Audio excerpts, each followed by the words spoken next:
Hello बच्चों, let's read the question. The question says a body takes time t to reach the bottom of an inclined plane of an angle theta with the horizontal. If the plane is made rough, time takes now is 2t. The coefficient of friction of the rough surface is.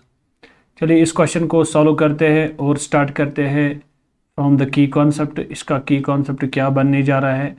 सबसे पहले आपको ये चीज़ पता होना चाहिए कि what is the acceleration on the inclined plane with और without friction. Friction के बगैर या फ्रिक्शन के साथ आपका एक्सेलरेशन क्या होगा इंक्लाइंड प्लेन पे। आइए इस इंक्लाइंड प्लेन को सबसे पहले ड्रा करते हैं और समझते हैं इसके की कॉन्सेप्ट को। ये मेरा इंक्लाइंड प्लेन है, it makes angle theta with the horizontal.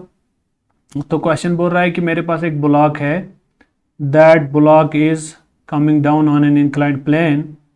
तो इस पे जो वेट लगेगा दैट इज mg डाउनवर्ड्स, इस पे mg लगेगा डाउनवर्ड्स। और यहाँ से अगर ये थीटा है this will be also theta, तो ये होगा mg cos थीटा।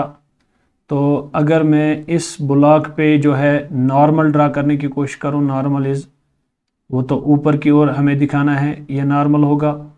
तो इस mg का एक और कंपोनेंट वो इधर की डायरेक्शन होगा जिसको हम नाम देते हैं mg साइन ऑफ थीटा। क्योंकि अगर ब्लॉक नीचे आ रहा है तो क्या होगा उस टाइम पे, तो उस टाइम पे खाली ये चीज़ होगा जब आप कंडीशन विदाउट फ्रिक्शन लोगे, जब आप कंडीशन विद फ्रिक्शन लोगे वो चीज़ें आपको जहन में रखनी है। लेट सपोज मैं मान के चलता हूँ यहाँ पे फ्रिक्शन प्रेजेंट है और जो फ्रिक्शन है that is in the upward direction, उसको मैं एफ के लिखता हूँ, काइनेटिक फ्रिक्शन। ओके, तो फ्री बॉडी डायग्राम यहाँ पे क्या शो कर रहा है, F B D is nothing but free body diagram. तो फ्री बॉडी डायग्राम यहाँ पे यही शो करता है। फ्री बॉडी डायग्राम क्या शो करता है, it shows the various forces acting on the block. It shows the various forces acting on the block, block पे बहुत सारे फोर्सेस जो है एक्ट कर रहे हैं, ये हमें वही दिखाता है। When plane is frictionless then acceleration is, when plane is frictionless, अगर फ्रिक्शन नहीं है तो then when plane is frictionless then जो आपकी एक्सेलरेशन बनेगी वो किसके बराबर बनेगी, then acceleration is equal to, अगर आप देखोगे जब प्लेन आपकी फ्रिक्शनलेस है इसका मतलब काइनेटिक फ्रिक्शन नहीं है, तो आपका जो एक्सटर्नल फोर्स बनेगा यहाँ पे net external force that will be equal to mg sine of theta. According to Newton second law of motion यहाँ पे आप लिख सकते हो ma is equal to mg sine of theta. ये आपको कौन बोल रहा है, ये बोल रहा है second law of motion. Second law of motion के हेल्प से मैंने ये चीज़ लिखा। तो m और m आपका कैंसिल हो चुका है, तो यहाँ पे आपकी acceleration down on an inclined plane without friction that is simply equal to a is equal to g sine theta. अगर आपका एक्सेलरेशन g साइन थीटा के बराबर आ गया फिलहाल विदाउट फ्रिक्शन, इसके बाद जो कॉन्सेप्ट होगा वो हम विद फ्रिक्शन की बात करेंगे नाउ। तो अगर मैंने केस फर्स्ट के अंदर जो हमारा अभी चल रहा था केस, लेट अस सपोज मैं क्या बोल रहा हूँ, मैंने इस बॉडी को जस्ट रिलीज किया, इनिशियल वेलोसिटी इसकी 0 थी। तो अगर मैं लिखूं यहाँ पे कि लेट टाइम टेकन, जो इसको टाइम लग रहा है ऑन फ्रिक्शनलेस इंक्लाइन प्लेन पे, let time taken is t1। मैं मान लेता हूँ इस वाले केस में टाइम t1 ले रहा है।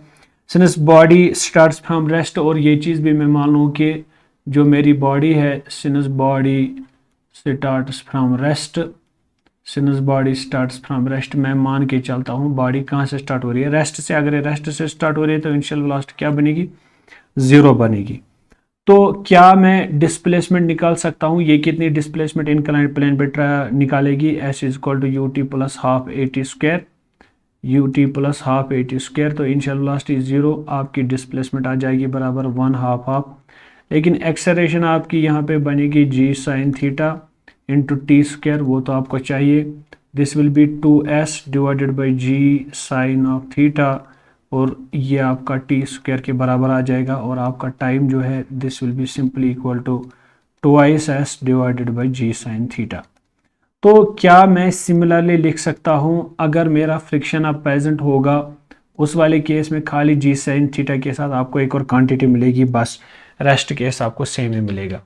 तो यहाँ से आपको पता चलना चाहिए कि टाइम आपको जो मिला एक ब्लॉक का जो इंक्लाइंड प्लेन पे गिर रहा है, स्लाइड कर रहा है फ्रिक्शन के बगैर, that is under root of 2s divided by G sine theta. Now case second is, now friction is present. अब मैं फ्रिक्शन को इंक्लूड करता हूं, नाउ फ्रिक्शन इज प्रेजेंट। अब अगर फ्रिक्शन प्रेजेंट रहेगा, जो ही ये ब्लॉक नीचे आएगा इसको फ्रिक्शनल फोर्स ऊपर लगेगा। और अगर मैं इसकी भी इक्वेशन लिखूं कि जो मेरा नेट फोर्स होगा F net that will be equal to mass into acceleration that will be equal to mg sine theta, लेकिन फ्रिक्शनल फोर्स ऊपर खींच रहा है दैट इज एफ आर।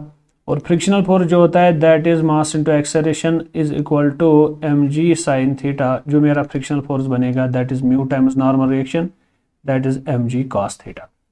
तो क्या आप m और m को कैंसिल कर सकते हो? आपका जो एक्सेलरेशन आ जाएगा that is g sine theta minus mu ji cos of theta.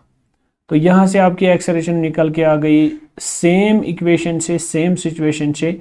Latest time यहाँ पे t1 लग रहा था, लेकिन अब इस वाले केस में नाउ फॉर दिस केस अब सीधी सी बात है, फ्रिक्शन प्रेजेंट है, टाइम थोड़ा ज़्यादा लगेगा। इसको जो टाइम लग रहा है t2, that t2 is equal to 2 times of t1।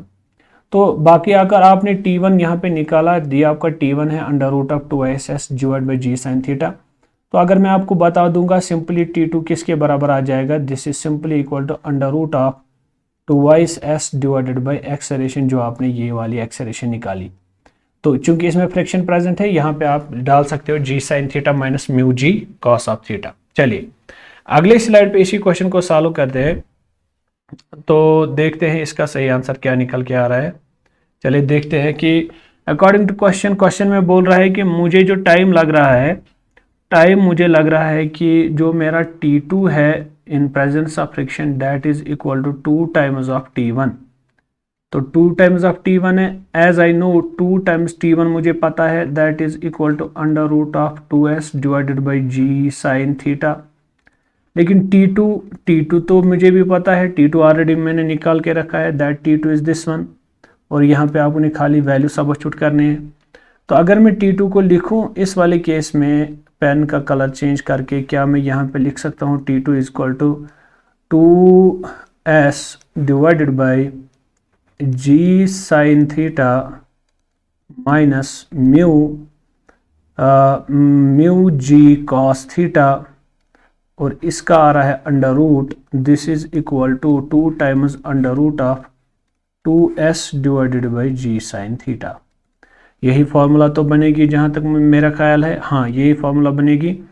तो अब मैं क्या करूँ, इस स्क्वायर को, इनको स्क्वायरिंग बोथ साइड्स कर सकता हूँ। This is 2s by g common लेके sine theta minus mu cos theta लिख के इसको मैं इक्वेट कर सकता हूँ। 2 का 4 बन जाएगा, यहाँ 2s divided by G sine theta बन जाएगा।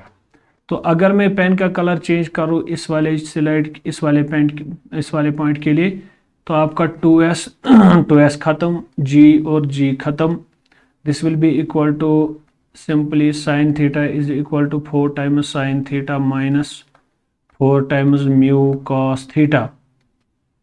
आगे बढ़ाने की कोशिश करता हूँ मैं लिख सकता हूँ 4 टाइम्स म्यू कॉस थीटा जो होगा this will be simply equal to 4 sine theta minus sine theta, this is 3 times sine theta. तो आपका जो यहाँ पे बन रहा है mu that will be simply equal to sine theta upon cos theta, this is tan theta, this is 3 times tan theta और divided by 4 हो जाएगा। तो आपका जो म्यू निकला that is 3/4 tan of theta, इसका सही आंसर निकल के आ गया। तो ये मेरा कोएफिशिएंट ऑफ फ्रिक्शन निकला from the option it is clear. तो जो मेरा म्यू निकल के आ गया 3/4 टेन ऑफ थीटा। अगर मेरा आंसर सही है 3/4 टेन थीटा, तो ये इसका सही आंसर बन रहा है। Hope you got the answer of this question. Thank you.